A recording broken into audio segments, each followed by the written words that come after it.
Hey folks, my name's John and I'm one of the librarians here at the Eastern Campus. The reason I'm making this video for you is just to give you a quick walkthrough of some of the resources available through the library that you can use to get started on your History 1020 research paper. So if you've kind of got a broad topic going, but you're trying to think of how you might turn it into a 4 to 5 page paper, it's a good idea to kind of scan through the chapters in your books. That might give you some inspiration, or you can just kind of sit down and do a little bit of diagramming. So, for example, if you're interested in something like the Industrial Revolution, well, entire books have been written about that topic, right? It's going to be hard to cram all of the Industrial Revolution into a 4 to 5 page paper. But if you think about something specifically related to the Industrial Revolution, so child labor. If you wanted to do a 4 to 5 page paper on child labor during the Industrial Revolution, that would probably be a pretty decent fit for a short paper. If you wanted to look at women's rights, well, women's rights is kind of a broad subject. If you wanted to look at women's voting rights or women's suffrage and say, looking at it in Great Britain or England, that's another example of kind of trying to narrow things down a little bit. So let me give you a quick introduction to the library website. Here it is. Easiest way to get here is just Google, or if you're a Bing person or if you use Yahoo, just do a search in a search engine for Tri-C Library. The first link that any search engine will give you is the link to this page. And once you're here, it can be kind of tempting to go, oh, finding books, or I'll click on finding articles. My advice to you is go into this orange research guides button instead. And once you're here, scroll all the way down, click on history, and then open up the history guide. So if you had clicked on finding books, you would have seen a link for the Tri-C catalog. If you had clicked on the one for ebooks, you would have found a link for Credo reference. If you had clicked on finding articles, you would have seen a link for academic search complete. Going into the research guide means ultimately less clicking for you. So the first thing I'm going to show you is Credo reference. And if you have never used this before, think of it like an okay version of Wikipedia. So professors are, always saying that Wikipedia is a good place to find sources, but you may not want to use the articles because who knows who edited that Wikipedia article last. Well, the nice thing about Credo is that everything in here was originally in a print encyclopedia. So that whole, oh, I don't know who edited this last thing, not an issue. So if you're off campus and you click any of these links, the first time you click one, it will ask you to enter your S number and password. After that, you're good to go for everything else. Since I'm on campus, it's just going to take me right in here. But this is a lot like Google, or Wikipedia for that matter. You type in whatever it is you're looking for. So if I was looking for child labor in the Industrial Revolution,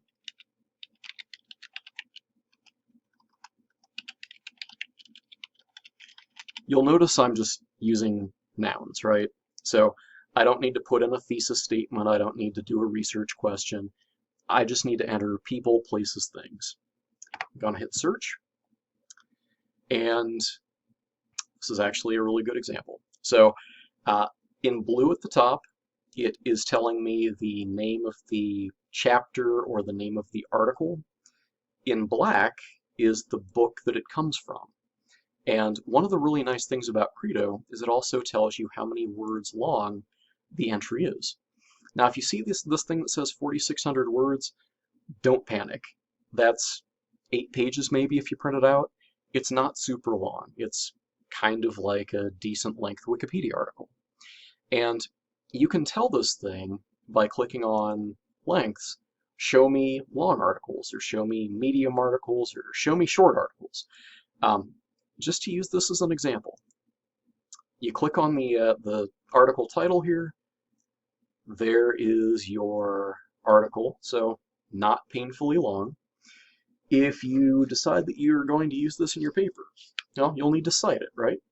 So you click the citation link up at the top there.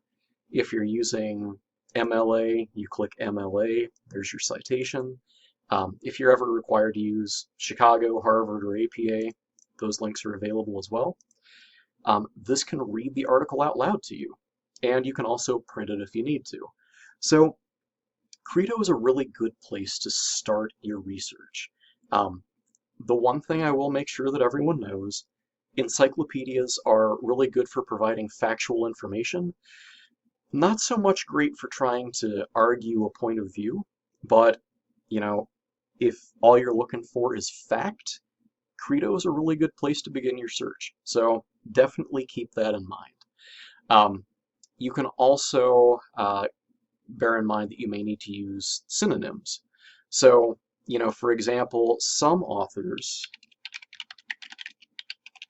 might be talking about the scramble for Africa, when Europe went in and basically divided up Africa and said, okay, these are Germany's colonies, these are France's colonies. But other authors might talk about the Berlin Conference. And the Berlin Conference is where everybody basically sat down and agreed to the rules for dividing up Africa. So if the first term that you enter doesn't turn up a lot of great stuff, the second term might. So think about those synonyms, think about those related words. All right, next thing I'm going to show you is the Tri-C catalog. So this is where you can look for books that are owned by Tri-C.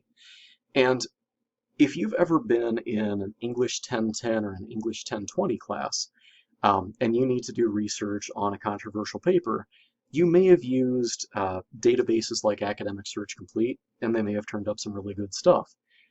History is one of those fields where books can still be really, really useful, and that's why I'm going to spend a little bit of time in here. But one of the really important things to remember, especially when it comes to using books for research, you might check out a 600-page long book. You might need a 30-page chapter.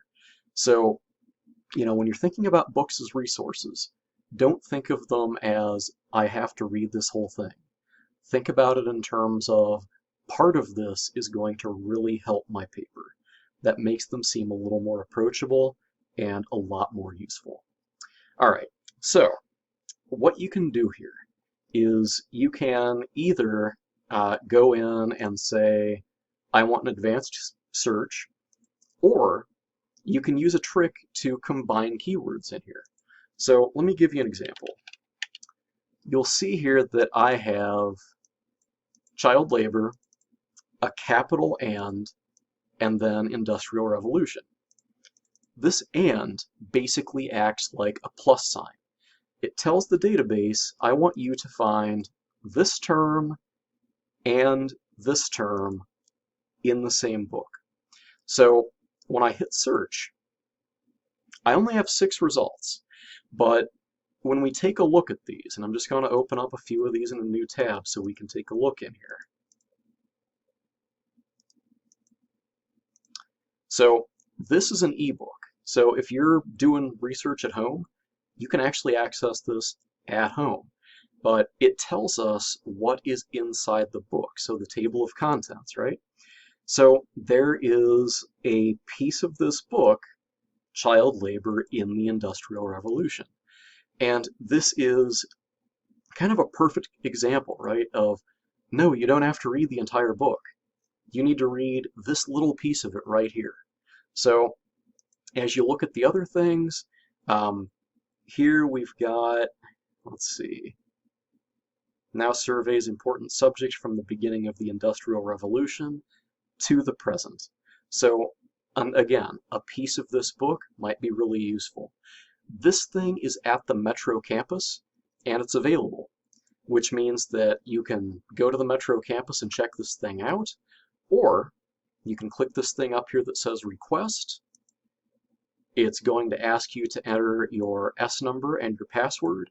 So you would just fill out these boxes up here. You would leave the thing for community patron blank, And on the next page after you log in here, it's just going to say, all right, where are we shipping this thing to? And you would just say, ship it to East, and about, I'd say around 4 days later, the book gets deposited at the Eastern Campus Library. You get an email saying, hey, your book's here, and that's your cue to bring your Tri-C ID to the library, say, hey, my book's here, and we check it out to you.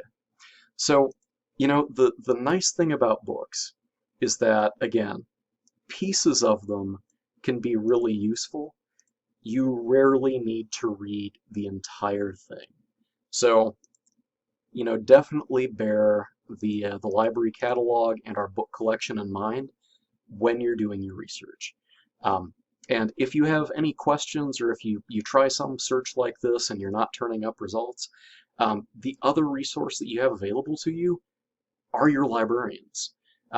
You're actually listening to a video made by a librarian that has a master's degree in history. So, if you have questions about trying to find resources for your topic, absolutely come find me. On that library website, there's a staff directory link. So this is me. This is my phone number. My email is linked to my name here. So you are more than welcome to call, email, or just show up in the library and go, where's John? I've got a history question. So that's the catalog in a nutshell. The next thing I'm going to show you, and I'm going to try and keep this brief because long how to use the library videos I know can be taxing. There is a database here called Academic Search Complete. And there are many, many other databases here. All of these will search different collections of magazines and journals. Academic Search is my starting point, but even before I start doing a search, a really important thing for you to know is that you can actually search multiple databases at once. So if you want to do that, you just click on Choose Databases, and think of these as little miniature libraries that all contain different academic journals, different magazines. So, for example, if I'm looking at the Industrial Revolution, well, there's a business database, and that might have some really good stuff in it.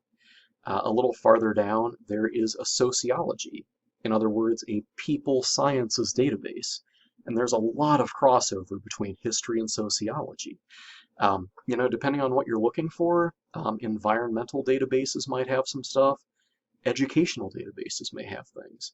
So let me go ahead and just click OK. Now we're doing a search in 3 places at once, and I'm going to do a search for child labor and Industrial Revolution. And you'll remember that when we were in the library catalog looking for books, we typed "and" in all capital letters, and I said that that was kind of like a plus sign. Well, here, it's available as a drop-down. So we know that child labor and Industrial Revolution is going to turn up academic journals and magazine articles where both of those terms are present. So let's see what we get.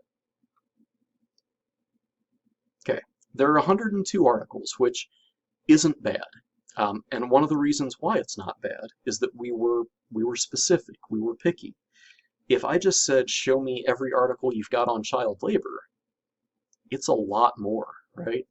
So taking the time to add those additional terms makes a big difference.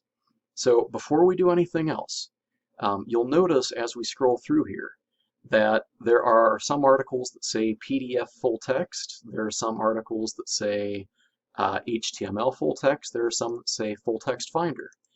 Those are good. If I click PDF full text or HTML full text, the article will just open up on my screen, everybody's happy, I can print it, I can read it, things are great. If you see something that says full text finder, it'll give you a breadcrumb, and when you follow that breadcrumb, the idea is that it will take you to a place that has the full text PDF of the article. But there are a lot of things in here, like number 7, number 8, number 6, where there's just this naked empty white space, right? The database knows the article exists, but we don't have access to it. And to get rid of those, we want to make sure that we click on that box on the left that says full text. It's going to do two really important things. Number one, it's going to make sure that everything that's left on the screen are things that we can open up, read, and print. Number two, it gives you less to look through, which is never a bad thing.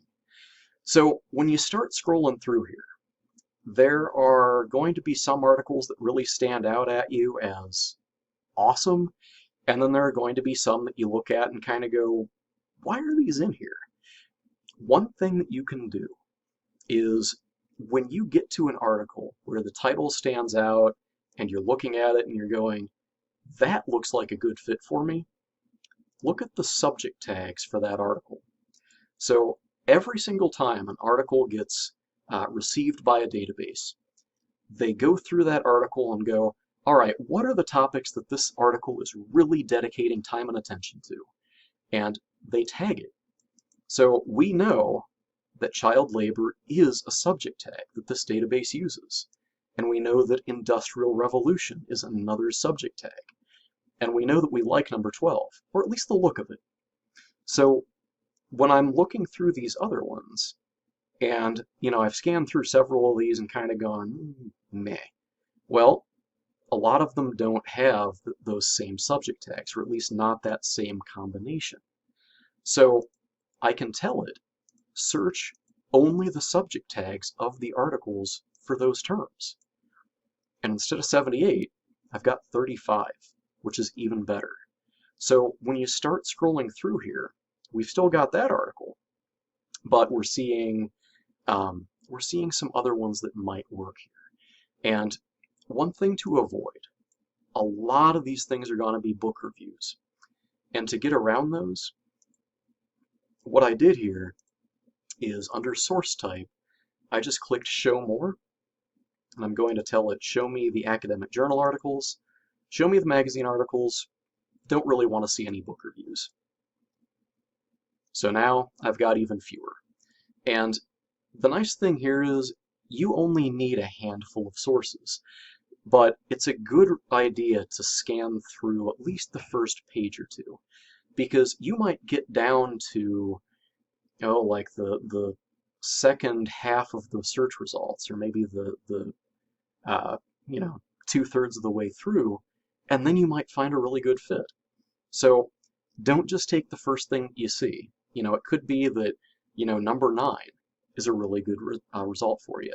So if you see a title and you think you might like it, but you're not entirely sure, click on the title. That will usually give you an abstract. And you can think of an abstract a lot like a movie trailer. It's not a replacement for watching the entire movie, but it gives you a good idea about whether watching that movie is going to be something that you want to do. So read the abstract, use that to help you decide whether reading this 20-page article is going to help your paper. If it does, you've got the PDF full text, and you've also got the citation generator over here on the right, where if you just click it and scroll down to whatever citation style you need to use, you can just copy it and paste it. From here, you can also email the article to yourself. One quirk with this database is that clicking print for a PDF article will print the citation, but not the article. If you do want to print the article, and keep in mind the library does have 250 pages of free printing every semester, open the PDF, and that is how you print your PDF, from within the PDF itself. All right, so let me take us back to the result list. And this is a pretty good crash course in be picky, be specific. Don't be afraid to use these different drop downs. There's not a right way or a wrong way to use this database. And if you end up doing a search that is so specific that you only have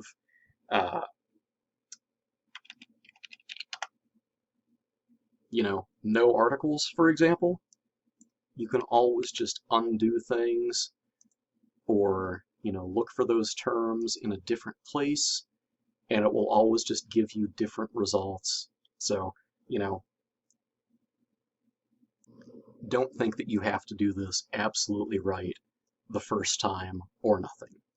All right, so I'm going to go ahead and leave it there, but I hope that this gives you a good idea of how you can find magazine and academic journal titles.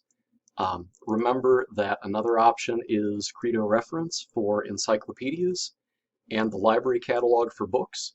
But if you start doing research and you're hitting a wall, also remember on that library homepage, there is a link on the bottom right for all of the people that work in the library. My name's John, and I am more than happy to give you any assistance you might need. All right, good luck.